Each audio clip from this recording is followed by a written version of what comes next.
I saw that morning.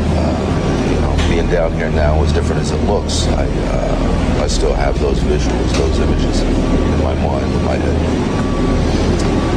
We're on, as a nation, officially now. Suicide bombers, it happens in Israel on a daily basis. Those are the things we have to be careful of now, we have to watch for now. Do you expect suicide bombers? Plane struck the North Tower of the World Trade Center 1 year ago. Hundreds of people have gathered here at Ground Zero to mark the anniversary in what is expected to be, we tell you that the anniversary ceremony will also include several moments of silence, marking the times that the hijacked jets hit place roses on the site for a flower arrangement that will be turned into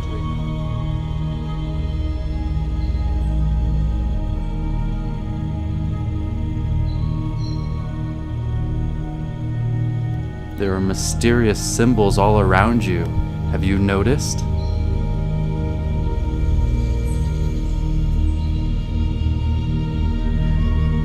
What if 9/11 was orchestrated not by terrorists from a far-off land, but from within by a secret society, and they left their symbolic fingerprints all over it? There are so many of these fingerprints that it's, in my opinion, incredibly incriminating that something more is going on, and a wonder more attention has not been paid to the subject. In fact, I think it's a wonder and hard to believe that most people still don't even know or care much about the occult in general. Ask most people about this kind of stuff and they will probably give you a glassy blank stare and glaze over. Though, talk about some sports or Hollywood thing, and they'll probably be right there with you. One of the major sayings in this secretive world is, "As above, so below." My best interpretation of this is that they believe what happens up in the stars and in outer space is to some extent mirrored below here on Earth.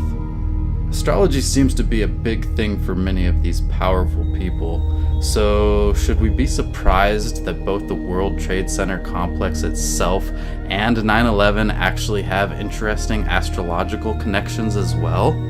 Is it possible the Twin Towers are connected to the Tower of Babel or the pyramids in Egypt? Was 9/11 meant to usher us into a new age or a new world order?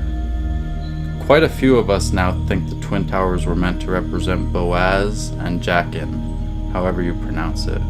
I've seen it pronounced numerous different ways, which are significant symbols in Freemasonry and other groups around the world, but especially Freemasonry. I hear there's supposed to be a set of them in every single lodge, and all the different potential meanings for these pillars could be an entire documentary itself, so I won't go into too much here, just some basics. Based on my limited knowledge, they were supposed to be the two main pillars at the entrance of Solomon's temple, and it has been suggested they were named after two of the most prominent men who helped construct the temple. Additionally, they are said to represent strength and establishment and various other qualities. It has also been claimed that they are meant to represent duality and are usually seen in most artwork with a sun above one and a moon above the other.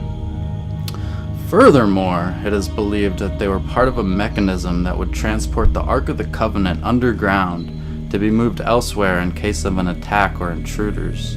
In some instances, it is also said that combining the two pillars creates a third, and you see this in some of the artwork, and perhaps the third can also similarly be represented in both ancient Egypt with the pyramids and the World Trade Center complex as some kind of trinity.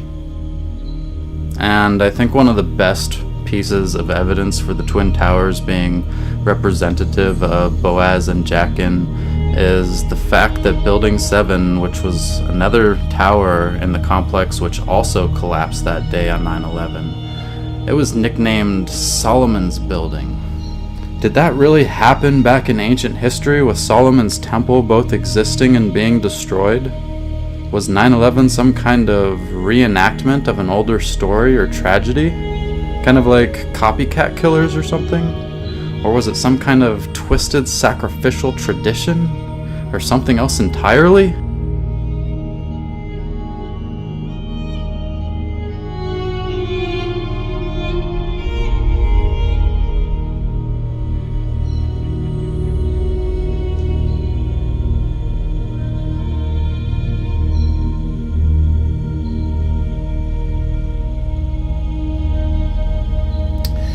my journey to understand all of this better, I've gone pretty deep into language, and many people make a big deal about the pyramid and I on the US dollar bill, but rarely do I ever hear anyone mention the first letter in our alphabet, the uppercase A.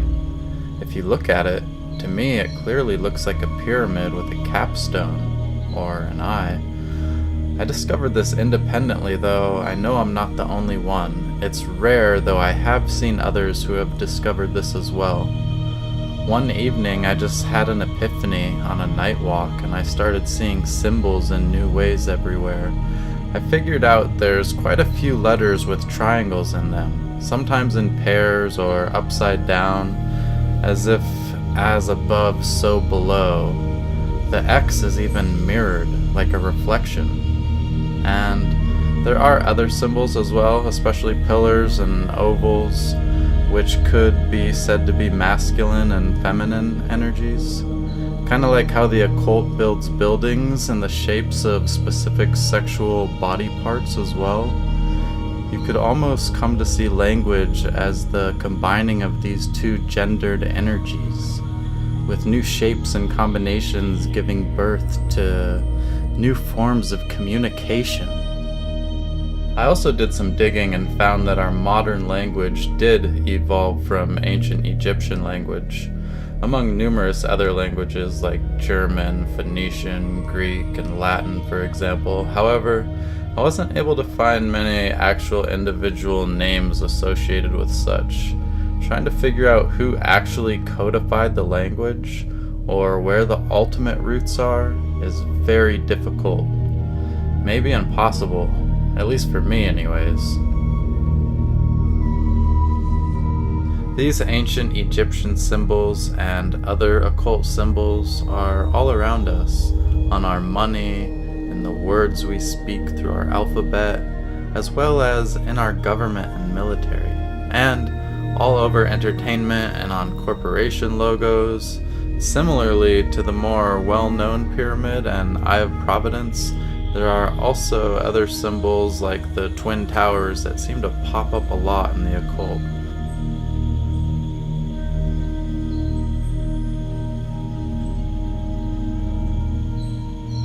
Now, here's a very little known fact. If you take the letters in the word wizard and reverse them all with their opposite letters in the alphabet, like A with Z and B with Y, you will find something interesting. The word mirrors itself. A few people have suggested this might just be an incredible mathematical coincidence, and I admit that's possible, I guess, but it really makes me think something more is going on, especially because of the word. These occult people and the people in power believe in all kinds of magic, and even if I don't necessarily believe in that stuff, they do. Could it be possible our language was infiltrated from its inception? Not only does the word wizard strangely mirror itself, but the word America also has strange mirror properties. When broken apart, we have an A on each side mirroring each other. Plus the word mer is connected to water, which has reflective qualities, or kind of like a mirror. The word mer also sounds very close to mirror phonetically. Then we have the I see, which some take to mean I see. So the word America could kind of mean a mirror I see a. The person who showed me this suggested America's origins are highly tied into this dualistic concept of mirroring. Like much in the occult, America also has multiple other meanings, one of which was, according to Manly P. Hall, is that it meant a plumed serpent to some of the natives, which is taken by some to mean Lucifer or God, but I don't want to get too far off of topic. By the way, what I just said about America being kind of like a metaphor for a mirror, I don't know like if there's any truth to that, but it is interesting the way the word kind of breaks down like that, so I thought it was worth sharing. Based on my research, it looks as if the word Hollywood, in regards to the film industry itself, actually possibly comes from a holy wand, or a holly wand, which I guess is a wizard's wand of choice, which also comes from a holly tree. And going back further into the etymology, it is believed that the name holly comes from holy, and that was called that because that is what the material was made of, that was Jesus's crown of thorns. So it took on an extra holy meaning, I'm assuming. With all of that considered, and in that light, these days, when I think of Hollywood, I kind of think of them casting a spell. Like a big spell on all of us. And maybe sometimes some of them are casting good spells, yet too often it seems like many of these spells are not good and are enslaving and corrupting and brainwashing people.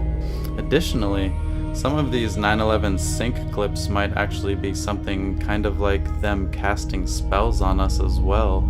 Some liken it to the vampire who needs your permission to come inside. The way I look at it is, magic is pretty much something we don't understand. And I would argue we can understand a lot of things in life, but we can never totally understand every single thing about any single thing. And I suggest you look up the incompleteness theorems if you're curious why I say that, but if that is true, that we can't know every single thing about any single thing, then there's magic everywhere. And it's not a scary thing unless you want it to be. It's everywhere. The fabric of reality is magic. Me, you, this internet we communicate through, the universe, from the smallest particle to the largest galaxy and everything in between. Love, beauty, art, and on and on. It's a mystery. I don't think anyone really totally knows how we got here, or why we are here, or what this all means. And if these occult people are casting some kind of spell or spells on us, I suggest we start casting our own spells back, even if they are just spells to help awaken others.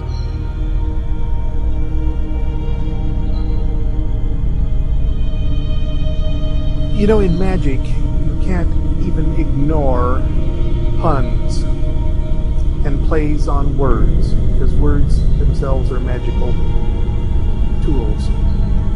And when we talk about hieroglyphs as talismanic objects, it is not too far-fetched to treat hieroglyphs as logos. They're magical logos. And of course, logos in Greek means the word. Okay, the transmitting power of the universe. Because everything in the universe is connected to everything else.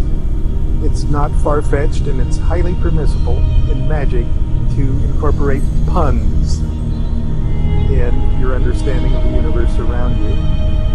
The reason I'm bringing the word pun up is because when we're talking about the talismanic virtues of the Egyptian hieroglyphs, or hieroglyphs in general, we may as well use the modern term, they're logos.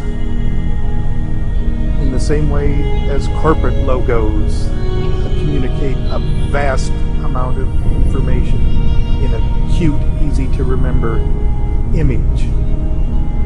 Where the puns come in is the Greek word for the word, or the communicating entity of the universe is logos. And that's exactly what the magical hieroglyphs are acting as. They are the word. They're communicating much, much more than just one or two ideas. They're literally vibrating with the vibration that holds the universe together, that's responsible for creation. Hieroglyph is a logo.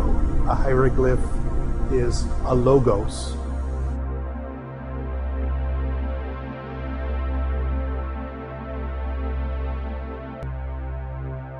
A talisman is an inanimate object that someone makes animate. That's the broad definition of the term. A talisman is endowed with specific magical properties. It's different than an amulet. An amulet is something you wear as a protection against something else. A talisman is something that someone actually endows with magical force of a specific nature. It could be something just as simple as a sentimental object or souvenir of some kind that when you look at it years later, it evokes an emotional response. All the even sounds and smells, a talisman can be incense. Anything that evokes that auto response is a talismanic object. Even your best putter, if you're a golfer, the putter that you perform miracles with is in a way a talismanic object. Even the alphabet, the individual letters of the alphabet are talismans in a way, because they convey to us, or can convey to us, far more profound meanings than just the A, B, C, D, E. The Hebrew alphabet in particular is almost hieroglyphic in nature, in that the individual letter not only stands for the letter, the consonant sound itself, but an object of some kind. Aleph means ox, but it also is the number one. But imagine all of the things that ox means, though. It's just not the beast. It represents power and fertility and all sorts of other things. And if you learn the Hebrew alphabet at the same time that you're learning all of these other collateral meanings, then it becomes rich in meaning, universal meanings. And as you see the individual words made out of individual letters, whether you know it or not, you're still processing all of that information. Another thing that a talisman is often confused with is a pantacle.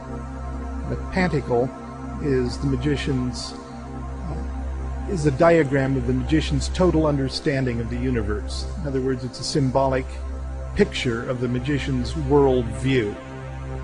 Talismans can be a part of a pantacle. The tarot, the 78 cards of the tarot, would be a pantacle. Actually, it's a mercurial pantacle. The 78 cards of the tarot are often called the Book of Thoth, or the Book of Thoth, the Egyptian Mercury. The tarot is a pantacle in that it becomes a mandala of the entire universe. You can put everything in the universe within those cards.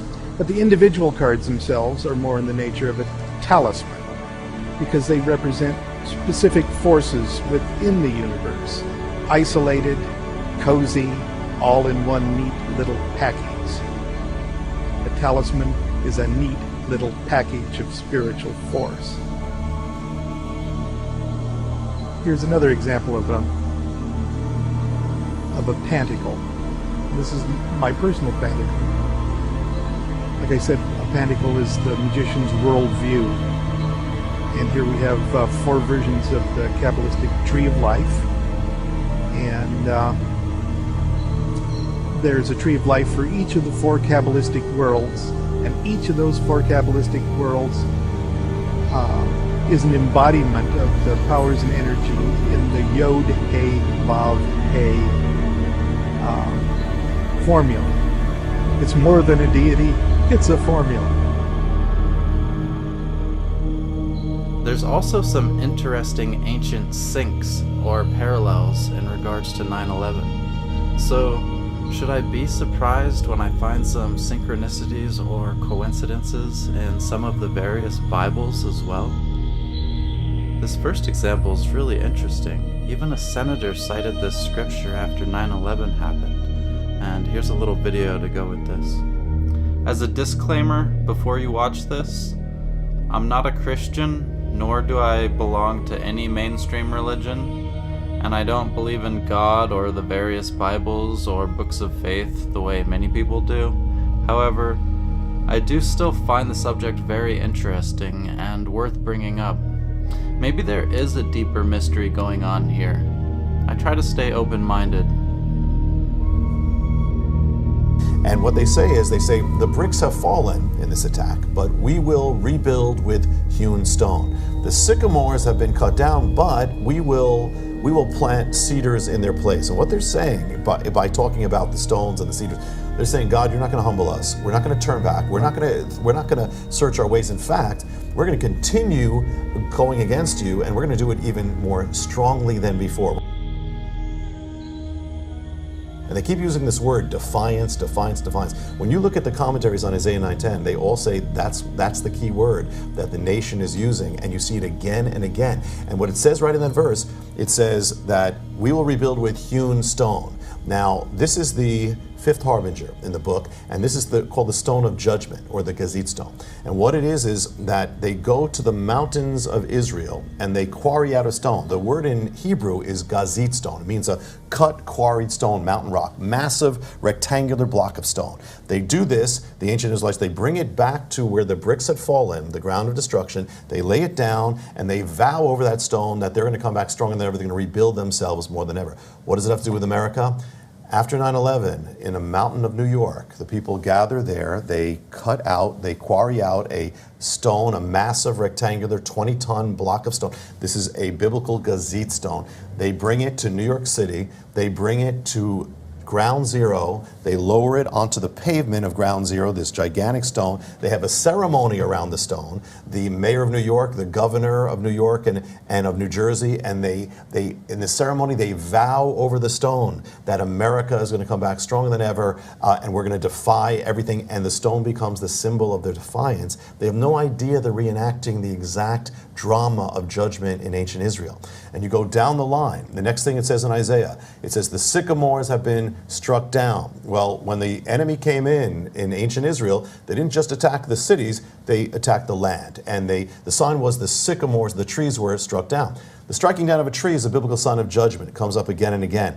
And here it's a sign of uprooting. God is saying, listen, if you don't come back to me, your nation's going to be uprooted. The sycamore is a specific sign of national judgment. So what does it have to do with America? If you're looking for trees, the first place you go is not New York City, and the terrorists aren't reading Isaiah. But here an eerie thing happens.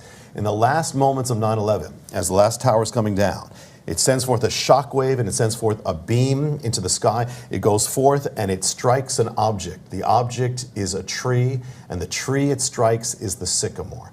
The sycamore falls over. The sycamores have fallen, Isaiah 9:10. The people of New York make it into a symbol. They call it the sycamore of Ground Zero. They put it on display. People come from all over to see this thing as if it were a good symbol, but this is the symbol of judgment of Isaiah right down the line. And nobody's planning this. Nobody's trying to make these things happen. The harbingers just come with people who don't even know or realize what they're doing. It goes right down. It says the sycamores have fallen, but we will plant cedars in their place. And this is another act of defiance of ancient Israel. What they're saying is, God, you're not going to humble us. So the sycamore fell, well, we'll clear that out, and we're going to plant another tree right in the place of where it fell. And it's not going to be a sycamore. It's going to be a stronger tree to show you that we're not just going to restore ourselves. We're going to come back stronger than ever, like this cedar tree. And so the word in Hebrew is not cedar. They didn't speak English, obviously. It says erez tree, which can include the cedar, but literally means, the best translation is, it's a pine or panacea tree. An evergreen cone tree. So this is what they do, and in Hebrew the word is halaf. It's the act of replacing one tree with another. So what could this have to do with America? 2 years after 9/11, this is the seventh harbinger in the book. This seventh harbinger appears. A tree appears in the sky. It is on a crane. It's being lowered down to the exact spot where the sycamore of Ground Zero had stood, put into that soil, and the tree that is put into that soil is not a sycamore. It is a panacea tree. It is the biblical Erez tree. It's the tree of Isaiah 9:10. So here they do the exact act of this, of the seventh harbinger. They have a ceremony around the tree, just like as with around the stone. They make the tree into a symbol, as with all the harbingers. They call it the tree of hope. The man who leads the ceremony proclaims, we are replacing the sycamore with this tree, having no idea. They are reenacting exactly word for word, step by step, exactly the signs of national judgment. I want to just say this now, because this is remarkable. You talked about Isaiah 9:10, and you have a video now that's available on Amazon that's called the Isaiah 9:10 Judgment. I encourage everyone to get that video, as well as his book, The Harbinger, which is available everywhere, including Amazon, your local bookstore. But in this Isaiah 9:10 judgment, okay, this is Israel's response to God's judgment, okay, this limited strike, okay. There's a limited strike, and they say to God, or they say, our bricks have come down, we're going to rebuild with hewn stones, bigger bricks. You've taken out our sycamores, we're going to put cedars instead. Okay. Now then, that was said by Tom Daschle on the Senate floor the day after 9/11. Yes. The leaders in ancient Israel said it. They said it in the capital city. They ruled from Samaria. So here's what would have to happen. An American leader would have to actually vow the vow, would have to do it in the capital city, would have to be a public vow declaration representing the nation. But what American leader in their right mind is going to say something that's going to pronounce judgment on the nation and identify America as the nation in defiance in these stages of judgment? Well, the amazing thing is, on the very day after 9/11, the government gathers on Capitol Hill to give its response to the calamity. So this is very significant. There's one man chosen to give the response to the nation. He is Tom Daschle, the Senate Majority Leader. He represents the Senate represents the nation, and so he is right in that position to do it. He gets up to the Senate floor, this is the morning of September 12th, he gets up and he says at the crescendo of his speech, after he presents America's response, he says, there is a word from Isaiah that I think speaks to all of us at times like this. The bricks have fallen down, but we will rebuild with dressed stone. The fig trees have been felled, but we will replace them with cedars. That is what we will do. We will rebuild. And he has no idea when he speaks. I mean, it's like prophetic. He's speaking it. He has no idea there is an actual tree that's just being discovered that day. He speaks and says that we're going to replace the one tree with the other. He doesn't know what's going to happen 2 years later. He speaks of the stone, the Gazit stone, that's going to come up on ground zero. It's going to happen 2.5 years after he says this. And by his office, he's speaking. It's a double meaning. He doesn't know what he's doing. He thinks he's giving an encouraging word, but he's prophesying, and it's the harbinger right from Capitol Hill, and it becomes the national record, the record of America's response to 9/11. On September 12th, yes. The day after. And see the significance of this, and when I heard you say this the first time, it just so impacted me, because out of 30,000 scriptures in the Bible, that's the one that our elected representative, who was responding on behalf of our nation, stated. In regards to the previous clips, I'd just like to say that I disagree in the sense that I think maybe these people were doing these things knowingly, and that they were trying to reenact or reference or point to some kind of ancient thought in relation to the events. But either way, I think it's rather strange and worth mentioning, whether it's pure synchronicity or intentional. In the last book, Revelation, which is like about the apocalypse and end times and stuff, there's a couple interesting verses that sort of mirror each other. First we have Revelation 9:11, and they had a king over them, which is the angel of the bottomless pit, whose name in the Hebrew tongue is Abaddon, but in the Greek tongue hath his name Apollyon. Based on my understanding, That's like the devil, the destroyer, the Antichrist, or whatever you want to call it. Some may argue that, but to me, that is symbolic of the polar conflict of Christianity, or the dark side if they were to be the light side.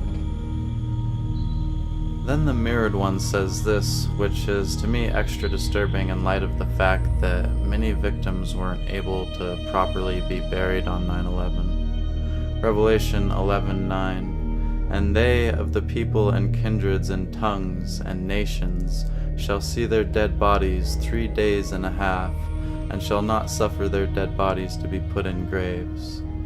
And I mean, it was much more than 3.5 days. For some, the bodies were never found. However, the verse still is rather creepy how similar it is in light of all that, plus mirrored with the other 9/11 Revelation verse. Here's another poignant one, Zep or Zephaniah 1:16. "A day of the trumpet and alarm against the fenced cities and against the high towers." And another, this one is a newer translation I think, but here we have David's destroyed shelter mentioned specifically, which I think is kind of significant, but we'll get to that a little bit later in regards to David. Amos 9:11, "In that day I will restore David's fallen shelter. I will repair its broken walls and restore its ruins, and will rebuild it as it used to be." So, while some of these are indicative of death and destruction, there's also a theme of rebuilding and rebirth as well sometimes. Perhaps kind of similar to the whole story of Jesus in the first place, which seems to be mirrored in so many places. This sacrifice for others, destruction or death of self, and then rebirth. It is found in most cultures, and it's all over entertainment and in many of the biggest movies and comics and songs and on and on. The next one is Genesis 11:9. "Therefore is the name of it called Babel, because the Lord did there confound the language of all the earth, and from thence did the Lord scatter them abroad upon the face of all the earth." I find this one extra interesting in light of my theories that the Tower of Babel may somehow be connected to 9/11. This is one of the stranger and more fascinating synchs, I think. Who knows if it means anything, but I try to stay open-minded. Then we also have the story of Samson that has some parallels as well, like 2 pillars coming down and lots of people dying. One of the areas I'm most consumed by, and which I definitely think there's a further mystery to unravel, is the Tower of Babel and the numerous other historical towers and temples in that area. According to my research and understanding, and assuming it was historical and not allegorical or myth, numerous towers were built and destroyed in that area in the past. The first most significant one I'm aware of was the Etemenenki, which some believe was the famous Tower of Babel. Apparently the name Etemenenki, I guess, means House of the Foundation of Heaven on Earth. Additionally, this is in the same area as the Temple Mount, which is supposed to be one of the most holy places in the world. And if Etemenenki wasn't the famed Tower of Babel, then next we would have the Tower of Babel, which who knows what happened to that. Then the Temple of Solomon, which was destroyed by Nebuchadnezzar. After that, there was a temple built there as well by Zerubbabel, who was in the lineage of David. That temple, I believe, was partially destroyed by the Greeks, and then after that one was partially destroyed, Herod built another on top of that one, which was also destroyed by the Romans under Titus. Then there's the Tower of David in the same area, which was destroyed numerous times. though it has been rebuilt and a newer version still stands today. By the way, I think this is interesting too. I found that the address of the Tower of David also even starts with 9/11. Furthermore, there were more lesser known temples and towers as well, and maybe some lost to history. Yet, when thinking in the context of all of these towers being built and destroyed in the same area, plus synchs connected to the various Bibles, and what appear to be cryptic messages in entertainment and movies like The Matrix and many others, I have to wonder, could any of this possibly be related to what happened on 9/11? Or could the events possibly be some kind of archetype? These buildings were often seen as gates to God, or as being representative of the center of the new world, or the world in general, a place that connects earth and heaven. And strangely enough, we even had our modern military occupying one of these ancient temples. The official reason given was unrelated to any kind of conspiracy or secrecy, but I have my doubts. What's going on here? I feel like there's something more we don't know. As an extra addendum to this, there's a part in the movie The Matrix that always kind of stuck out to me. The part with the ship that was named the Nebuchadnezzar. The more I learn, the more I think there was a deeper message there, that perhaps something ancient is being mixed with the modern, like some kind of retelling.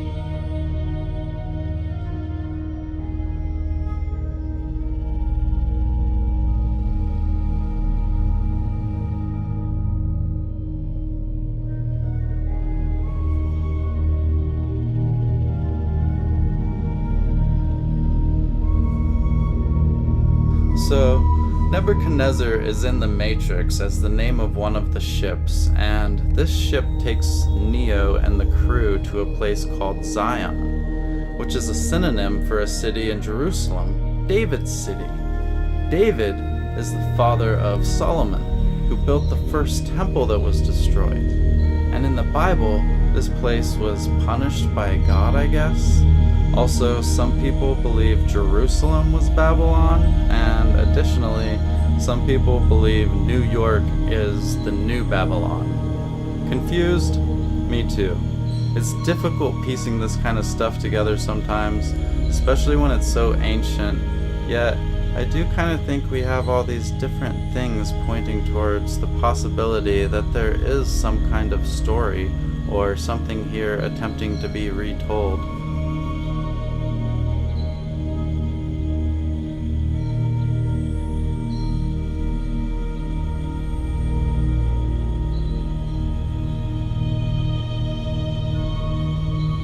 Plus, the Mark 3:11 scripture, which is on the Nebuchadnezzar ship, says this: "And unclean spirits, when they saw him, fell down before him and cried, saying, 'Thou art the Son of God.'" In the context of the movie, or in regards to 9/11 and the New Age, I'm really not sure what this means or could mean, and I thought about it a bit. I have no idea.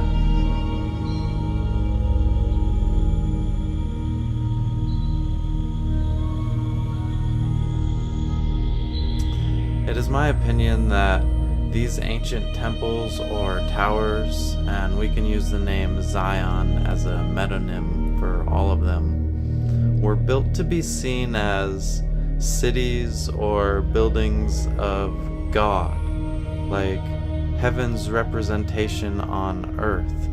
So the various towers, in a sense, could also represent the below of the as above so below reflection of heaven's buildings in the minds of the creators and those with understandings of the inner mysteries. Additionally, I can't help but feel like there's a metaphor here. If you didn't want to take the literal historical approach, and if you looked at some of these stories as something akin to allegory, you could see these historical temples dedicated to Providence as a metaphor for the sun and moon in your own mind. See, Solomon's temple was supposed to be the first temple, and Solomon means sun and moon. Plus, a temple is your temple, your brain. And then you go through the entrance of the twin pillars of duality, like the left and right ears and eyes and sides of your brain, to reach God's city, or something like that. Just a guess. Outside of some kid stuff with my friends, I've never been a part of any secret societies. Also, never really done any rituals or learned any of this kind of stuff from the inside. But if I could wager a guess, I personally think what I theorized above is an important way to look at it sometimes, and that may actually be something you learn in secret societies. It wouldn't surprise me if it was anyways. It's probably really basic, simple stuff too, though not as easy for an outside observer trying to piece these kinds of things together like this. Another thing of note is this passage in the book of Daniel where King of Babylon Nebuchadnezzar has a dream. He dreams of a statue which is composed of layers of gold, silver, bronze, steel, and steel mixed with baked clay. Nebuchadnezzar then observes in this night vision as a rock not made from human hands flies into and shatters the entire statue into dust. The rock that shattered the statue then grows into the whole world. If there's any truth to this dream, or if it could be made to represent the attacks on 9/11, could this rock not made from human hands that destroyed the statue possibly be an out-of-this-world black meteorite, similar to the dark cube? When 9/11 happened, were we transported through some kind of portal into the New World Order, at least metaphorically? Some of the information that opened my eyes the most was presented by a guy named Rick Clay. I'd like to share it with you. Following that, I started getting these weird occurrences with the number 1111. I don't know if you, do you know, have you looked into much with the 1111 yourself? Do you know about it? Yeah, definitely. I mean, to set the groundwork for where I'm coming from, obviously I've got a few facts here that I'd just like to say, because obviously it's the basis for a lot of my work. Yeah, sure. And obviously this number, this 1111 is it seems to work itself into a lot of things. I mean, predominantly the first thing is the universe itself, and obviously on the 11th of August 1999 at 11:11 a.m. there was a total solar eclipse that was observed through Europe. And if you move that further on the end date, December 21st 2012, the end date of the main calendar, the winter solstice, which is when the calendar ends, is at 11:11 a.m. So I've heard. So obviously, so we've got this effect where the universe is ringing these numbers at us, you know, in accordance to consciousness and stuff. Yeah. And when you look at it in an astrological sense, with the precession of the equinoxes and the 26,000 year cycle of the Earth wobbling through the 12 signs of the zodiac, we're said to be moving into the new age of Aquarius, and Aquarius is the 11th astrological sign.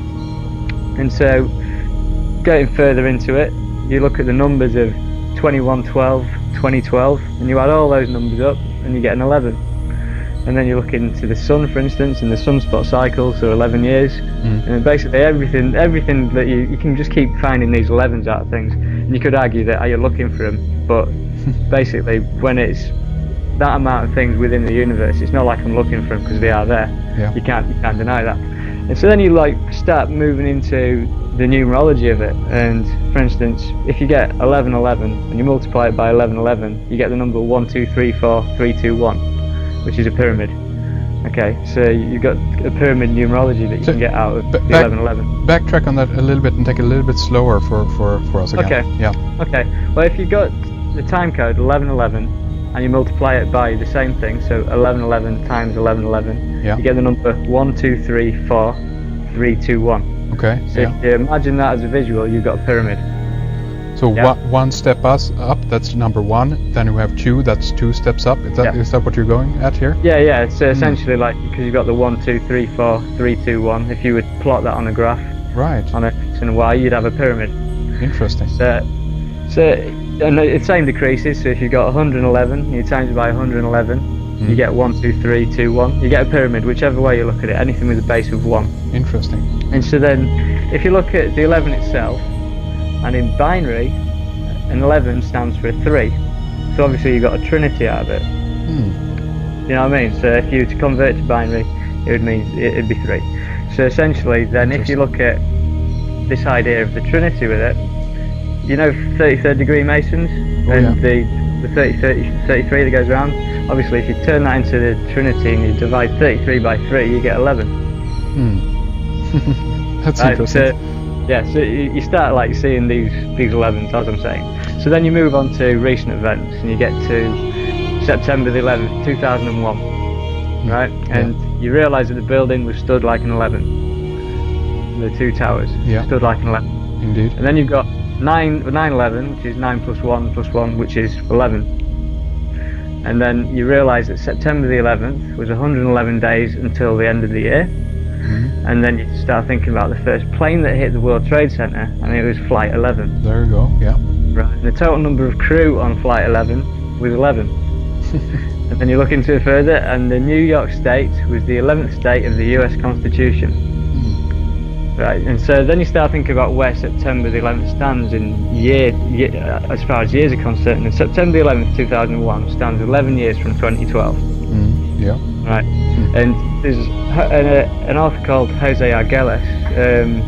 He wrote that from 1992 to 2012 would be in a period of May of No Time, the time of no time, which was a transition of the ages kind of period in which, basically world disasters and tension would be on the up and rise constantly. And this period of no time was 1992 to 2012. And so 9/11 in September the 11th, 2001 was 9 years from the start of no time, 11 years till the end of no time. So synchronistically it was placed bang on where it should have been. So then you start thinking about, was 9/11 an event that was either, was it as Jose Arguelles would put it, was it an inevitable event? Inevitable event. Was it designed by the universe for it to happen as it did? Yeah. You look into it further, and World Trade Center commenced building in 1966 and finished building it in 1977. So it took 11 years to create as well. Yeah. So you can move on from that, forget all that for the time being, and then you can get to September the 11th in history. And on September the 11th, 1990, at 9:09 p.m., that's 11 years prior to 9/11, George Bush Sr. made his very first speech entitled "Towards a New World Order" in the UN, at the UN. So this was 11 years prior.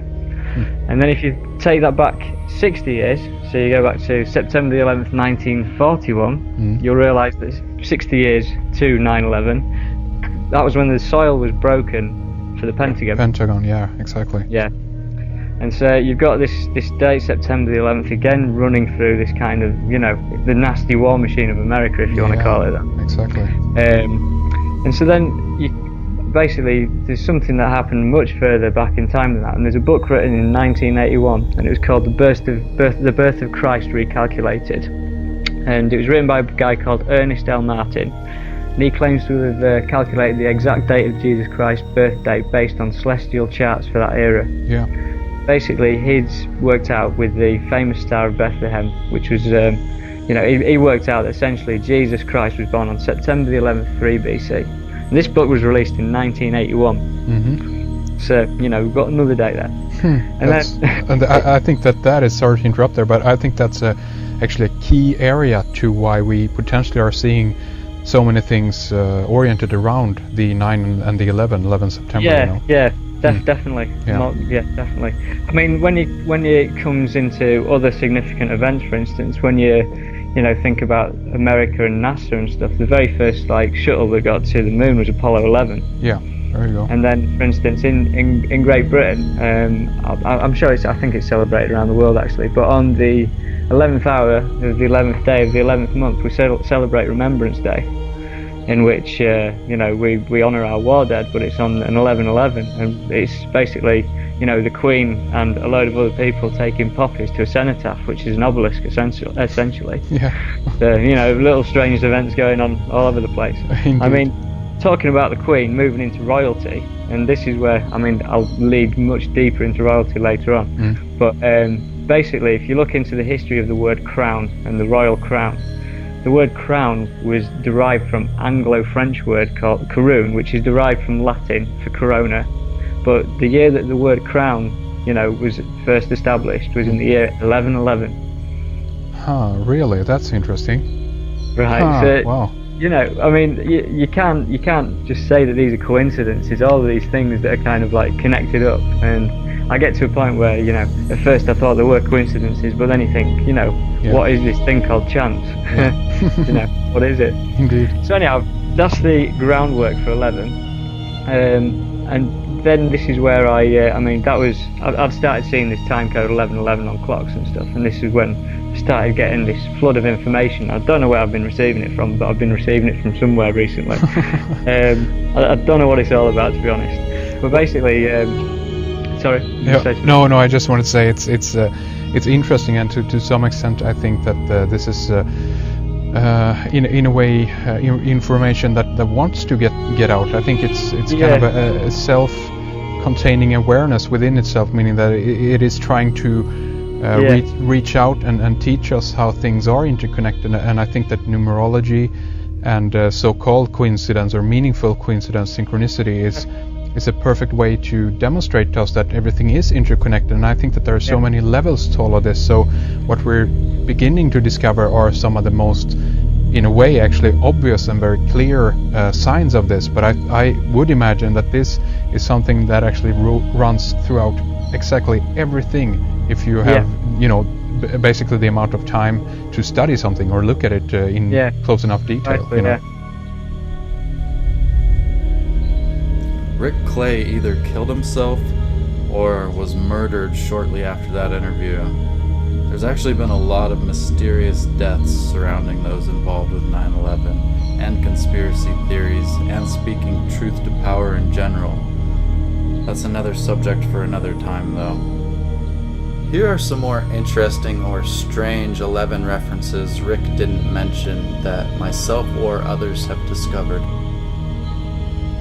Starting with an 11-sided star at the base of the Statue of Liberty. And the Statue of Liberty is 111 feet tall from feet to crown. I chose to include this because of how close it is in proximity to the towers, and because it shows an occult fixation on ones as well. Moving on. On March 11th, construction for the World Trade Center was formally backed.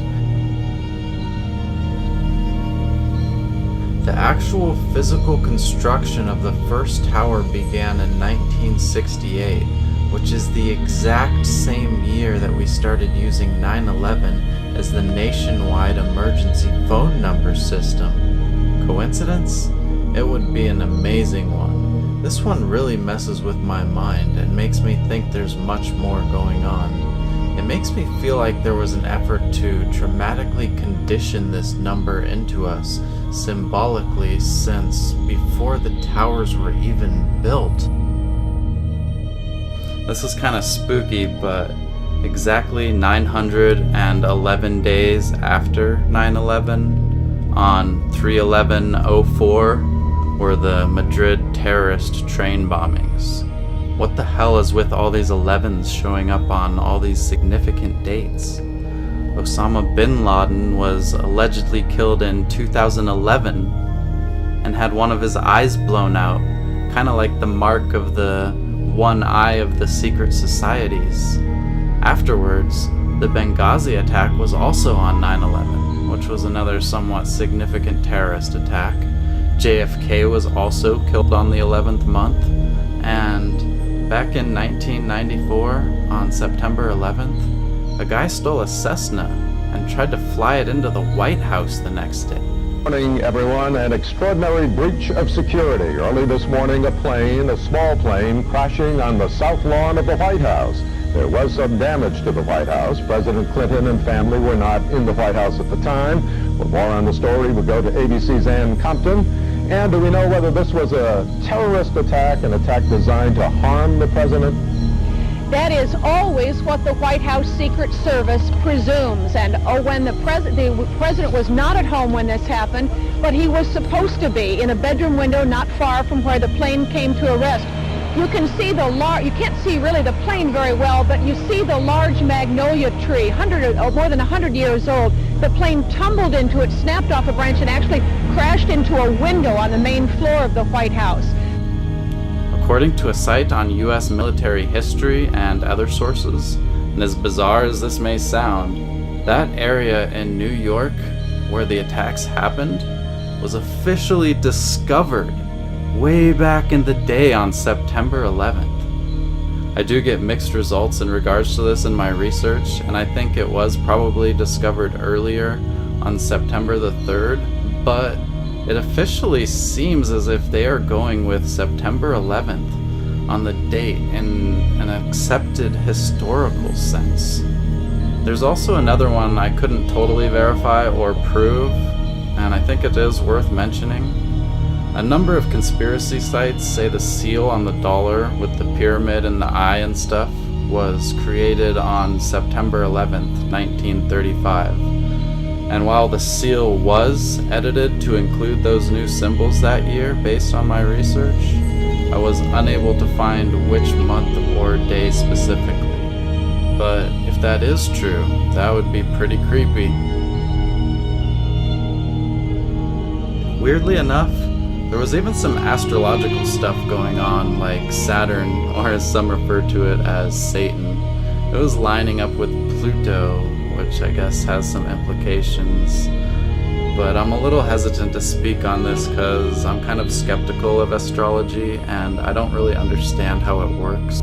But it does appear that the elite of the world throughout history have based all kinds of decisions on the stars, like where to build their buildings and when to wage wars and all kinds of things. So anyways, here, I'll let this guy explain some interesting astrological connections. During the incident involving the Twin Towers, there was, above, an important astrological alignment between two of the most astrologically powerful celestial bodies, Saturn and Pluto. They formed an important aspect to each other, a highly destructive one, an opposition. Let us begin by looking at the planet Saturn.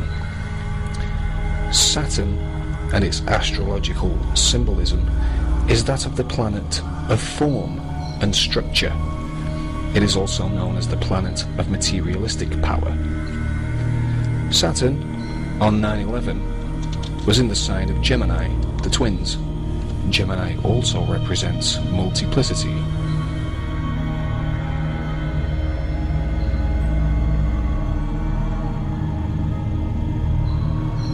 Now let us consider Pluto. Pluto represents destruction and transformation. Pluto on 9/11 was in the sign of Sagittarius, the sign of religion, the sign of foreign cultures and long-distance travel.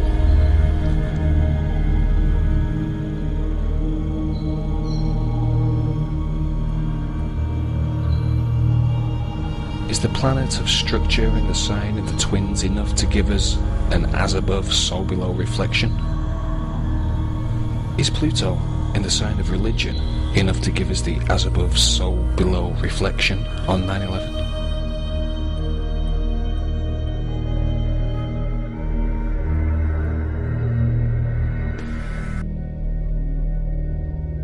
Ebenezer Sibley, our high-ranking Freemason, also based his chart on the signing of the Declaration of Independence date July 4th, 1776, many of the signatories of which were also Freemasons.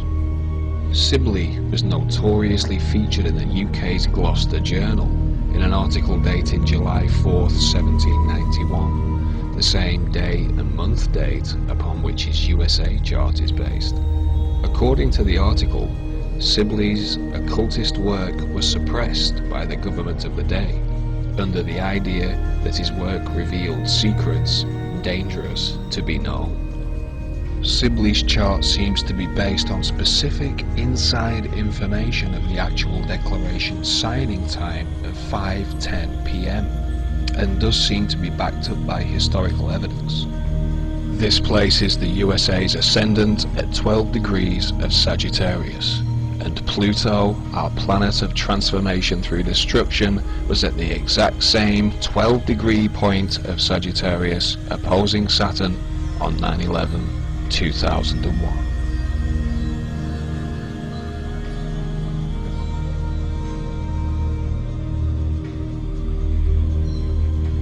The ascendant is the birth line or starting point of the birth chart and its subject. It is the beginning of the birth chart's foundation, and some have compared it to the dawn of the life of the subject in question.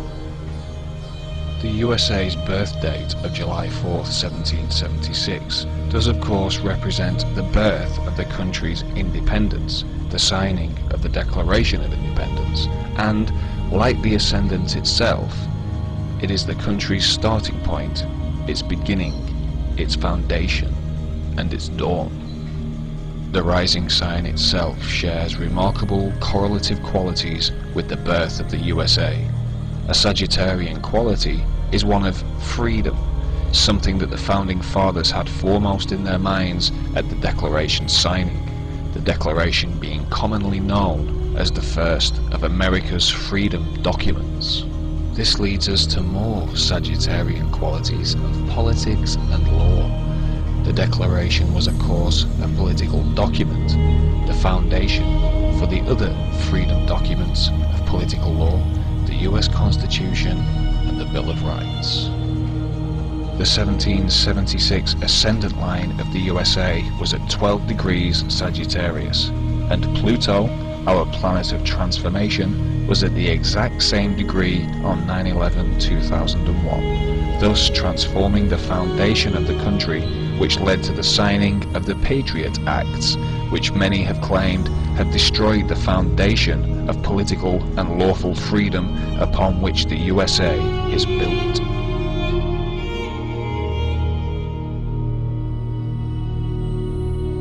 Is it possible Bin Laden, or now KSM, planned the date of the attack based on the zodiac or astrology?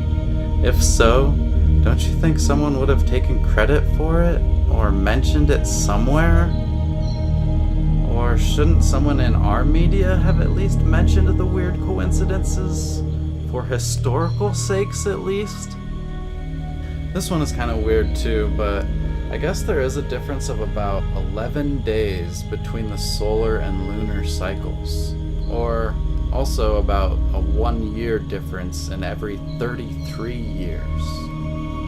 You might wonder why I included this and what its relation is, and my answer is the sun and moon and 11 and 33 all appear to be Masonic symbols. In fact, with the above equation in mind, I wonder if they are all connected in some kind of cosmic way. By that I mean, like, maybe the Freemasons are using these cosmic numbers to associate themselves with, or something like that. Another 9/11 connection in regards to the Masons is the Morgan affair. Apparently, a guy who knew a lot about the group was threatening to publish a book exposing their secrets, and he was kidnapped on September 11th, and what happened to him was lost to history. The two main theories being that either he was murdered or that he was given money in exchange for not publishing and he fled to Canada. Yet, apparently, at least one book was written by a former Mason afterwards claiming he was murdered and that he was a witness to it. Once again, I can't say for sure. It's too far back in history, but I think it's definitely worth mentioning and pointing out. It is also said by some credible sources that the Knights Templar, which I believe later kind of evolved into the Freemasons, were formed way back in 1119, and that they had 9 members. I've seen other numbers suggested as well, like that they were formed in 1111, yet I just can't prove what it is for sure either way. They were also connected to Solomon's Temple and were called the Poor Fellow Soldiers of Christ and of the Temple of Solomon. This next piece of information, as far as I know, no one else has brought attention to, at least in the public realm. I googled it and couldn't really find anything. But it appears as if the Freemasons charter and celebrate some of their lodges on or around September 11th. I found that numerous lodges were chartered on September 11th or the day after, especially lodges designated as the first lodges. Adding to that, a number of lodges were added to the NRHP on September 11th as well, which is the National Register of Historic Places. And quite a few other lodges were built on or chartered on other dates involving 11. I don't think this is all just a coincidence. The number pops up so much around this subject. I can't help but think there's something more going on, and I'm thinking it could perhaps be related to the Coptic New Year, which also seems to be on September 11th, outside of leap years. But I'm not sure.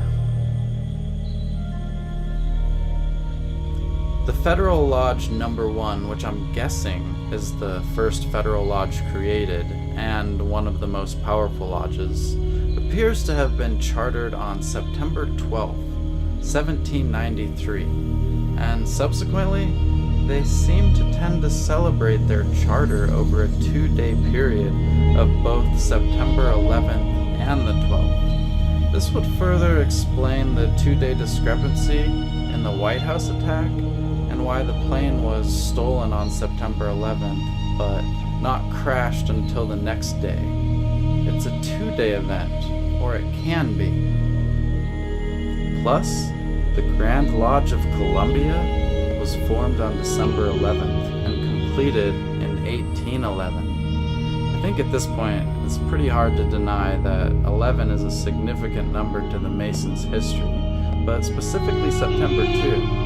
The number keeps popping up in regards to them, and with the attacks happening on 9/11, I am more convinced than ever they were either done by high levels of the Freemasons, or it was an attack against the Freemasons by someone or some group who understood the significance of that number and the occult, kind of like secret society wars or something.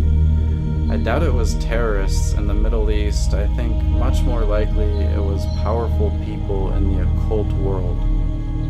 In addition to all that, as Rick mentioned, the WTC used to stand at 110 floors tall, which seems symbolic, but on top of that, the new single One World Tower is 1,776 feet tall, which is both the same year of the Declaration of Independence of the United States and also supposed to be the same year as the creation of the historical Illuminati.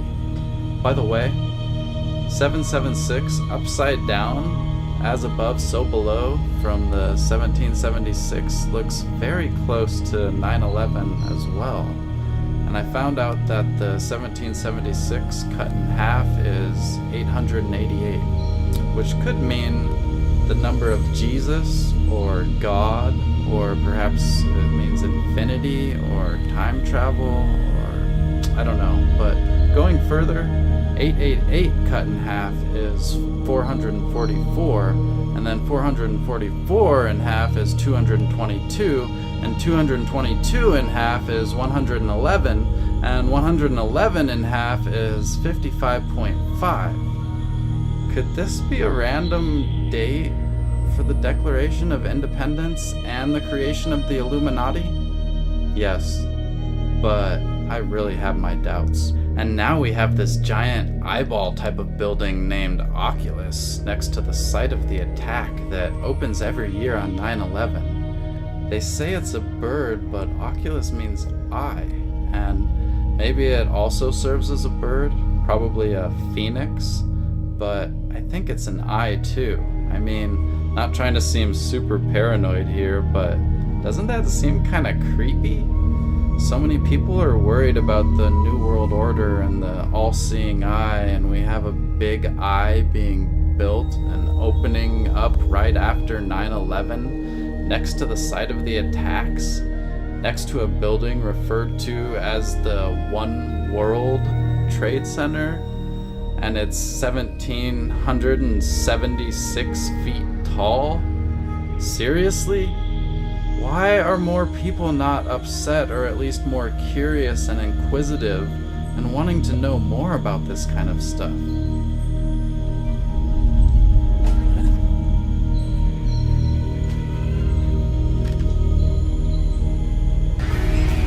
Well, I'd say you can call off your search.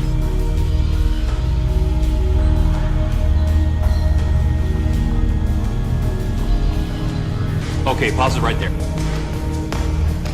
My turn to drive? Give me the page. What are you talking about? Jump from page 9 to page 11. 9 pounds, 11 ounces. That's perfect. Reynolds Thomas Bryan, born 9/11/40.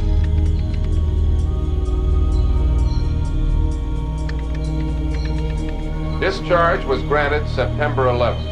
Well, that was easier than you think. Oh, hell. I done introduced him enough. This will not stand. This will not stand, this aggression against Kuwait.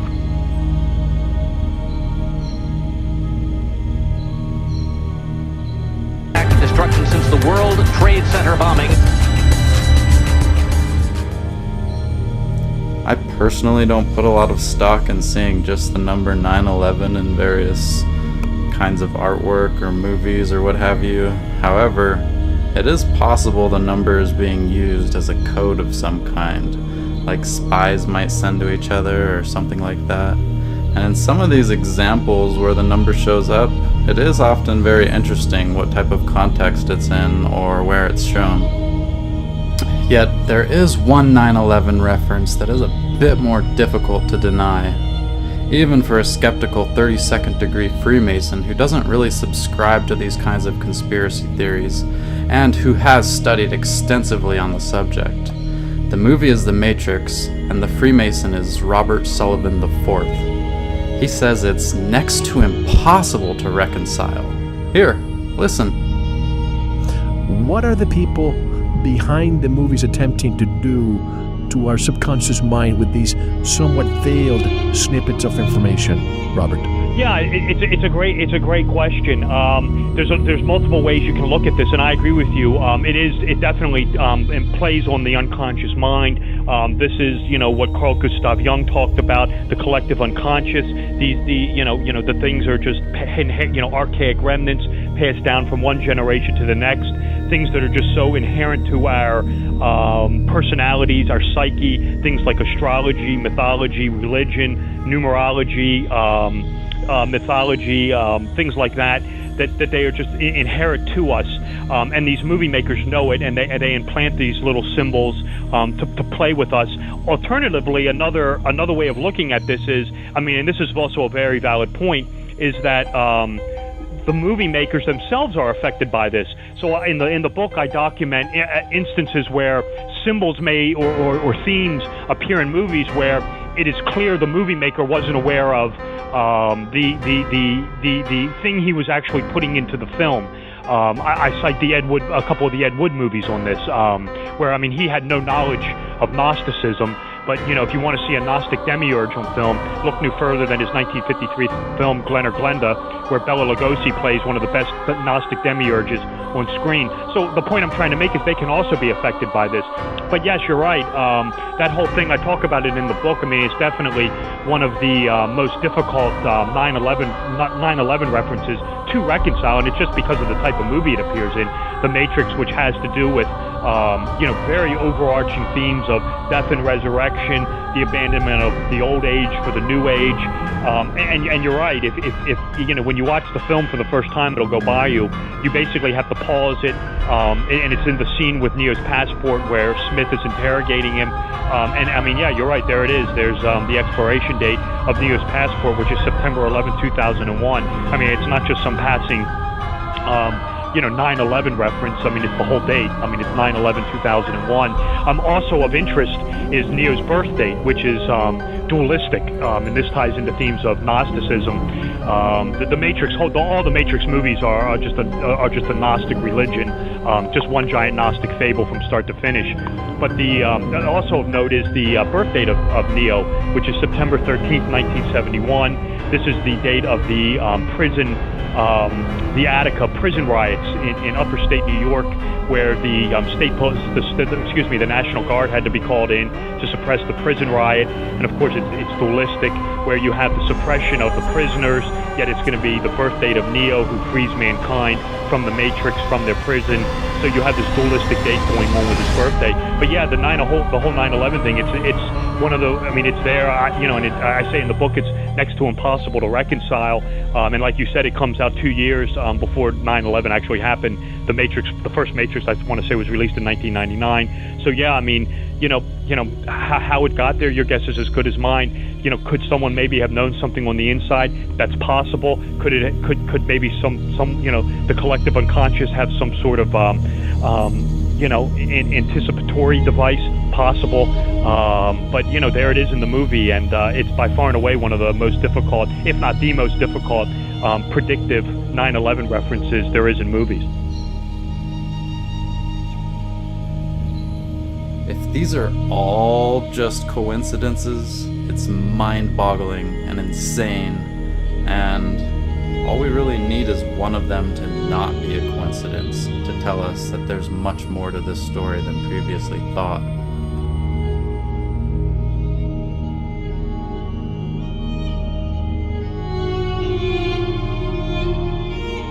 It has been theorized that even when Neo unplugged from the Matrix in the movie, that he was still stuck in the Matrix.